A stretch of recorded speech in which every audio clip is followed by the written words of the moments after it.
La obra de ilustrador del pintor Roberto Montenegro Nervo permaneció durante décadas ajena a la mirada de críticos e historiadores. Incluso el mismo Montenegro, al escribir sus memorias, ignoró esta faceta de su trabajo artístico. Su silencio sorprende, si se tiene en cuenta la producción acumulada entre 1900 y 1962, pero sobre todo por la calidad plástica y la originalidad de sus diseños.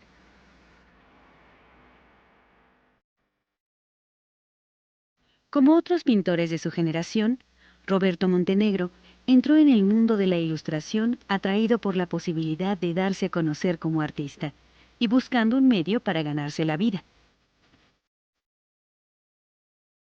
Sus dibujos, viñetas y anuncios tienen un valor estético e histórico innegable. Son documentos indispensables para ampliar nuestro conocimiento sobre los usos de la imagen impresa y para reconocer su contribución a la cultura visual del México de la primera mitad del siglo XX.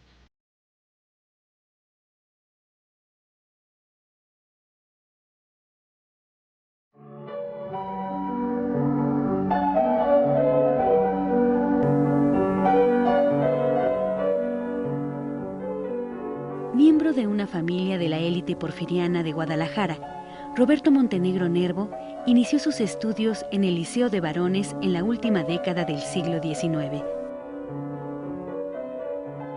En aquellos años, la capital tapatía se vio inmersa, al igual que otras zonas del país, en un proceso de modernización que alteró el ritmo y los valores de la vida cotidiana. La instalación de la red de energía eléctrica, la mejora en las comunicaciones y en los transportes facilitó el intercambio comercial y cultural. El joven Montenegro creció en ese ambiente de cambio y transformación.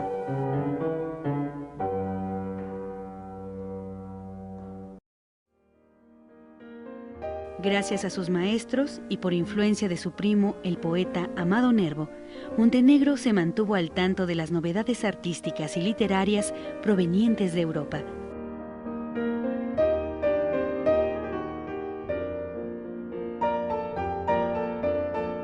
Sus primeras clases de dibujo las recibió en el Liceo de Varones y a partir de 1897 asistió al taller del pintor Félix Bernardelli.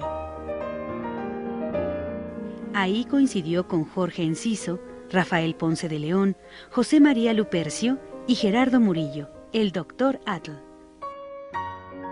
Durante 5 años, guiado por Bernardelli, Montenegro estudió las distintas corrientes de la pintura europea de la época.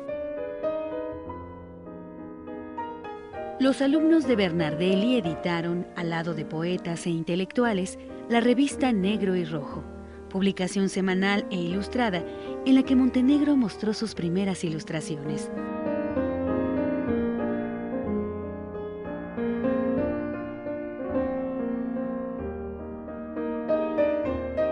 También pertenecen a esta etapa las ilustraciones de partituras de destacados músicos jaliscienses.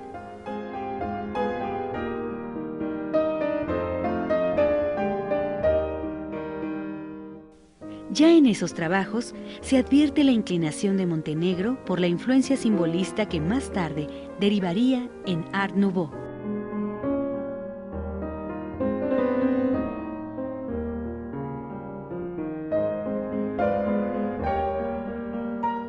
El simbolismo fue un movimiento literario y pictórico que se extendió por toda Europa y llegó de manera tardía al continente americano, donde se le conoció como modernismo. Volver los ojos al pasado, recrear escenas de la mitología, dibujar imágenes femeninas asociadas a ambientes sensuales serán algunos de los temas más tratados por esta corriente.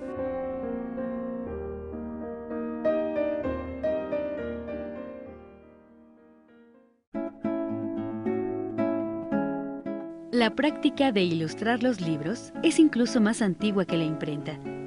Fue hasta mediados del siglo XIX, con los avances tecnológicos, principalmente el descubrimiento de la fotografía, como la presencia de la imagen impresa se multiplicó. Durante el siglo XIX, el proceso de ilustración para libros, periódicos y revistas era la litografía. Para ser uno ilustrador de publicaciones tenía uno que tener conocimientos tanto, en este caso, de litografía, ser un buen dibujante, o conocimientos de grabado como manilla y posada. La litografía no se podía juntar con la tipografía. Si tú querías poner una imagen con texto, tenías que pasar 2 veces la hoja por la piedra para la ilustración y otra con las letras. En el momento en que llega el periódico El Imparcial, trae unas grandes máquinas para hacer reproducciones en fotograbado. Entonces, en ese momento ya no se necesita hacer un grabador para ilustrar las publicaciones. El proceso sigue siendo el mismo que en la actualidad, es un proceso fotomecánico. Le sacan una foto al dibujo original, luego hacen un negativo, luego hacen un cliché y con eso imprimen. Ese es el proceso. Entonces realmente eso fue una revolución en su momento. Pues el primer gran exponente de esta nueva forma de ilustrar es Julio Ruelas y después Roberto Montenegro. A partir de ese momento los estudiantes o los que salían de la Academia de San Carlos se empiezan a trabajar en las revistas ya como ilustradores sin necesidad de tener conocimientos ni de litografía ni de grabado. También era una forma pues de obtener algo de dinero de los artistas antes de empezar a vender su obra. A partir de entonces, el mundo editorial comenzó a saturarse por imágenes de todo tipo. Al mismo tiempo, industriales y comerciantes buscaron a través de la publicidad impresa aumentar el número de consumidores. Mientras tanto, en el terreno cultural, se logró la impresión de revistas con tirajes más amplios, en los que los textos literarios aparecieron acompañados con imágenes alusivas. En esta época, la imagen cobró gran importancia al dialogar continuamente con la literatura.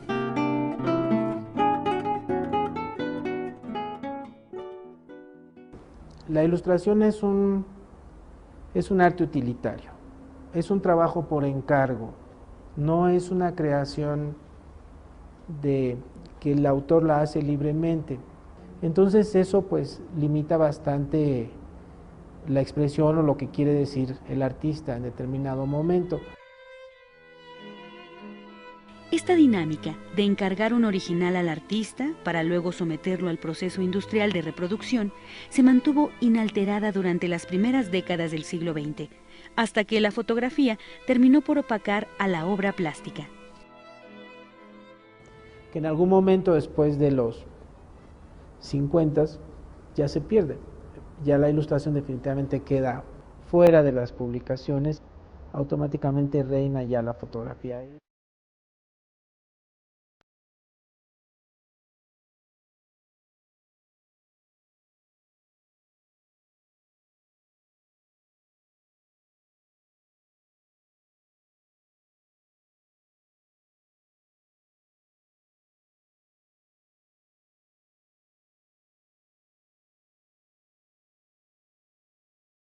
A finales de 1903, recomendado por Amado Nervo, el pintor colaboró por primera vez en la Revista Moderna de México, reconocida como el órgano de difusión de los modernistas. Las primeras ilustraciones de Montenegro para las partituras y la Revista Moderna evidencian al inexperto dibujante que pronto logra definir su trazo en los anuncios Almacenes Generales de Depósito y Lavadí.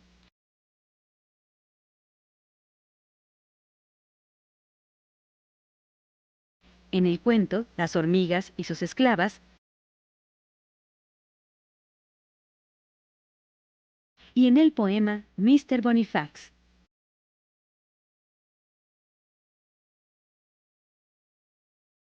En las páginas de la revista, los diseños de Montenegro se publicaron al lado de las ilustraciones de Julio Ruelas, a quien se atribuía ser el mejor representante de la expresión visual del modernismo.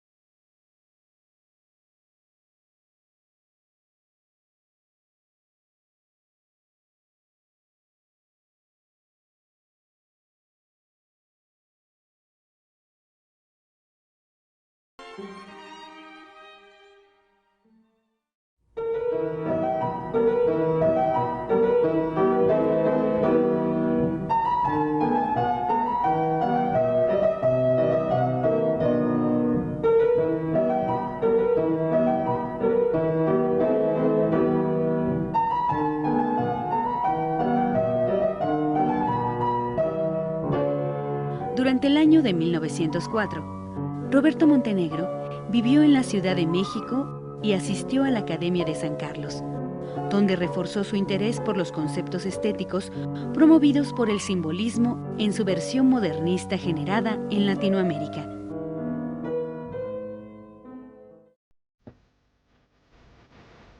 En 1905, obtuvo una beca de la Escuela de Bellas Artes para realizar estudios en Europa. Ya instalado en Madrid, se encontró con Amado Nervo, quien ocupaba el cargo de primer secretario de la Legación Mexicana. Gracias a su talento, logró ingresar a la Academia de San Fernando, donde tomó clases de grabado y convivió con la bohemia madrileña.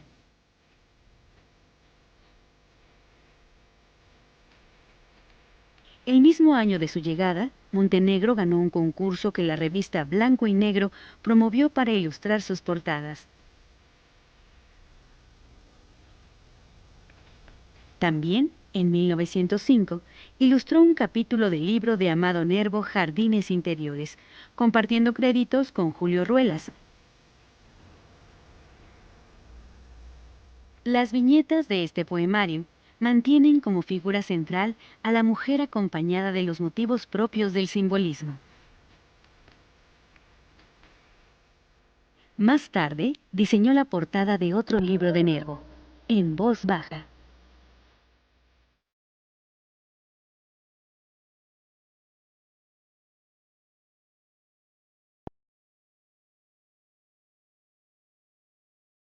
En 1907, decidió continuar sus estudios en París en la Escuela de Bellas Artes. En esa etapa colaboró para la revista de sociales Le Témoin. Siguió dibujando desnudos femeninos que envió a México para su publicación.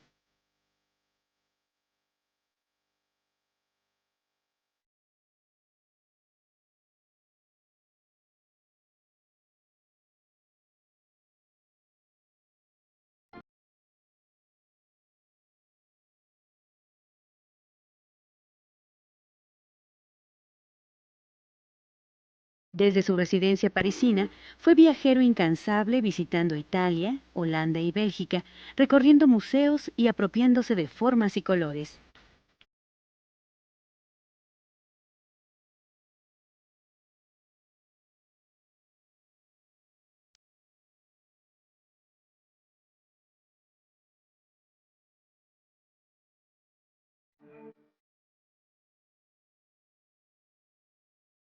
En 1908, a su regreso de Italia, Montenegro conoció al poeta simbolista Henri Dernier, quien le sugirió editar un álbum con los dibujos producidos entre 1907 y 1910. La carpeta fue publicada ese año con la introducción del propio Renier.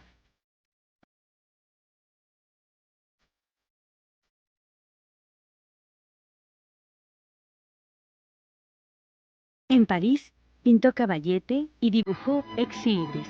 Sin embargo, la Primera Guerra Mundial le obligó a exiliarse en España junto con Diego Rivera, Picasso y otros artistas.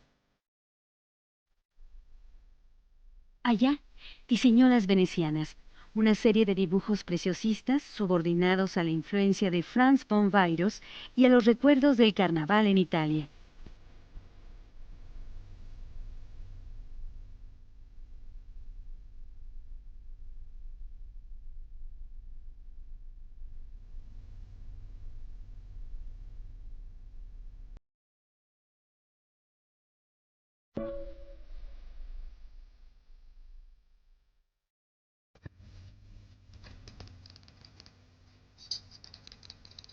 Durante el último año de su residencia en Mallorca, pintó su primer mural.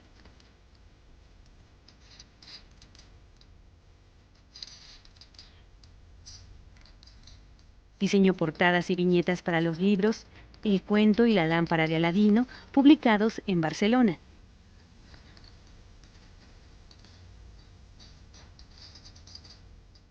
Y en México Revolucionario, historia de la Revolución Mexicana ilustrada a partir de imágenes de sellos provenientes del mundo precolombino.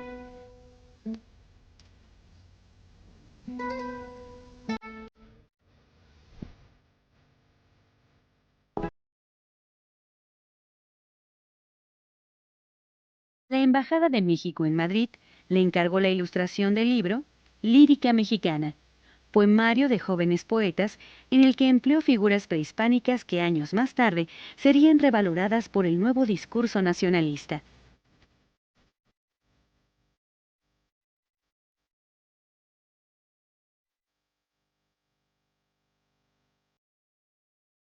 En La Esfera, revista cultural madrileña, se incluyó obra de Caballete y gráfica de Roberto Montenegro en el número dedicado a México.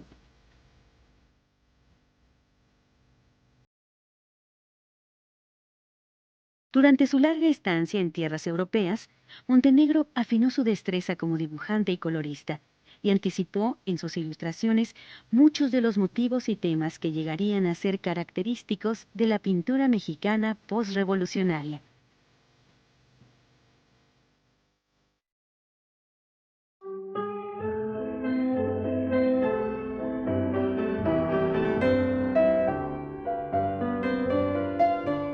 En 1920, Roberto Montenegro emprendió su regreso definitivo a México. Era un artista maduro, con personalidad propia, dispuesto a enfrentar nuevos retos. El país que encontró se hallaba inmerso en un proceso de reconstrucción que debía responder a los reclamos sociales de los grupos revolucionarios.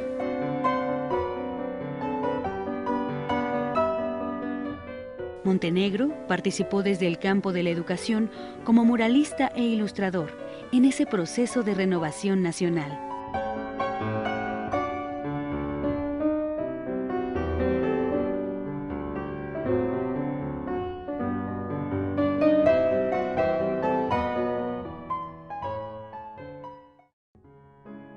A pesar de sus vínculos familiares con el régimen porfiriano y de su oposición personal al maderismo, Montenegro se convirtió en el artista más cercano al filósofo José Vasconcelos, entonces rector de la Universidad Nacional. Fue Vasconcelos quien le pidió encargarse de la realización de los murales del Templo de San Pedro y San Pablo. De manera paralela, a mediados de los años 20, sus ilustraciones aparecieron en portadas de libros y revistas relacionadas con la literatura y la cultura.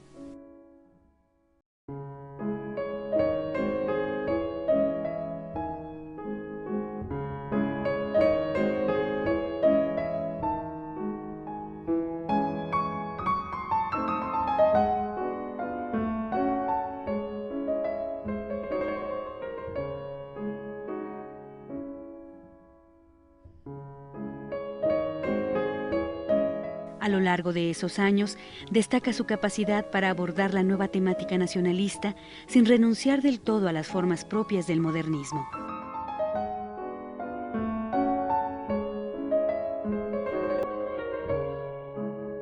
Su colaboración, en 1924, en el proyecto Lecturas Clásicas para Niños, ha sido considerada como la más destacada en el campo de la ilustración. Este proyecto editorial fue iniciativa de José Vasconcelos, quien se había convertido en secretario de Educación Pública y pretendía hacer llegar a los niños de México un libro ilustrado que incluyera adaptaciones de varias obras de la literatura universal.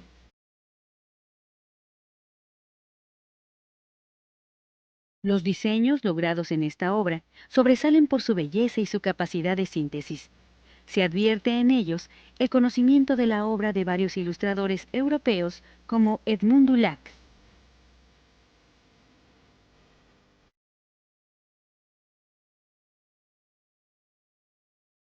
Las sombras y las luces de los dibujos en blanco y negro son un ejemplo de expresión modernista, ejecutados como dibujos que aparentan ser silografías.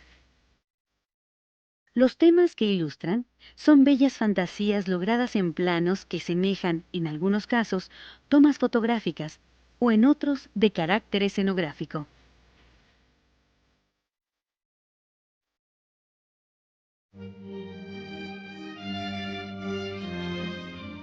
Su colaboración con la Secretaría de Educación Pública incluyó también la revista El Sembrador.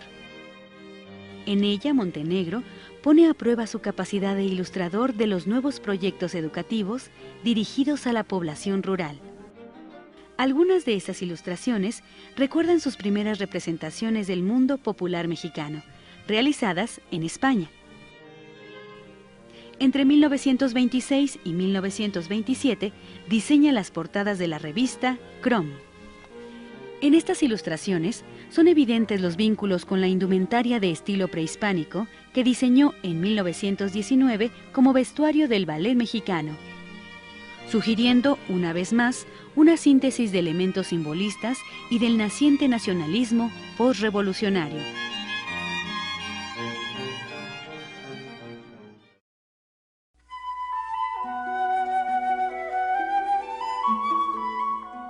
Montenegro encontró en el acto de viajar un estímulo a su creatividad.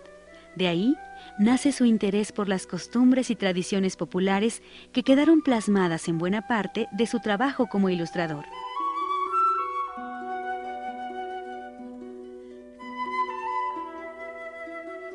En 1930 realizó 20 dibujos de la ciudad de Taxco en el estado de Guerrero, empleando trazos poco usuales en su obra. Los dibujos impresos en blanco y negro y reproducidos con la técnica de la litografía fueron publicados acompañados de una imagen que recuerda los antiguos mapas coloniales.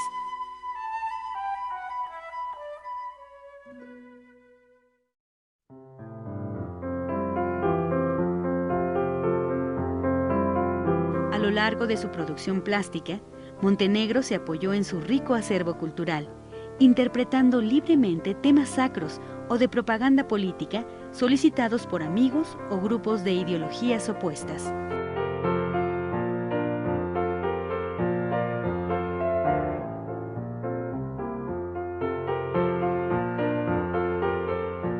En este sentido, sobresale su relación con el grupo de escritores de la revista Contemporáneos, quienes no compartían el nacionalismo de la época y asumían una posición cosmopolita. Montenegro pintó retratos de varios de ellos e ilustró algunos de sus libros.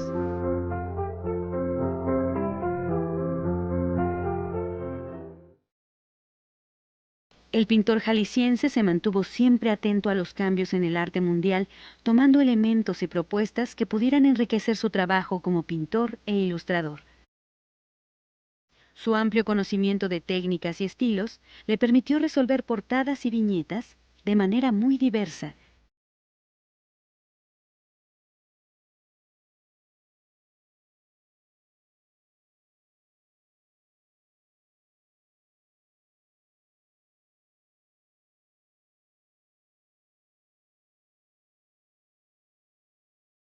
La producción de Roberto Montenegro como ilustrador fue disminuyendo a partir de los años 30, aunque siguió entregando piezas de gran originalidad utilizadas para portadas.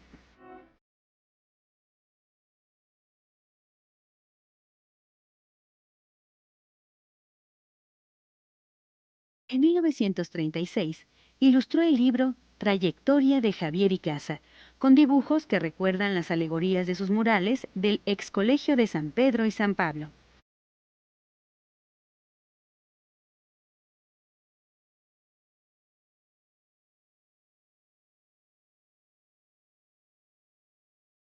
Su capacidad como dibujante y su habilidad para ajustarse a las exigencias del discurso oficial del nacionalismo le permitieron estar presente en la portada de dos de los primeros libros de texto gratuito, publicados por la Secretaría de Educación Pública en 1960.